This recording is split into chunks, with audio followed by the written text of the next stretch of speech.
Tadilah nyoba dia nak ambo makan mak lupa, ambo sudah makan sate mak syukur.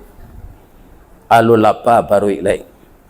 Ba iko saja lawak makan sudah mengaji je. Kulele nak lupa lo nyo tu ah. Ya kan? Ni apa-apa. Kok lupa lo nyo tu kawan. Ya kan? Kalau ba iko nyo bawa makan tak kawa baso mo. Singkik sepantunnya.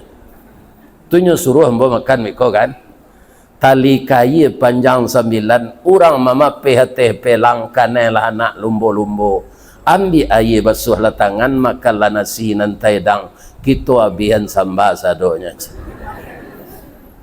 ada jawab sesingkit tu nyo supaya capek makan dari pitalah ke batipu hari gampo di padang panjang sadang ke sawah boleh namuh konon memakan nantai dang jangan lupa lah kau nak dek lah sudah mengaji ke itulah lupa-lupa Video selengkapnya bisa ditonton di channel YouTube Pita Ruah Buya.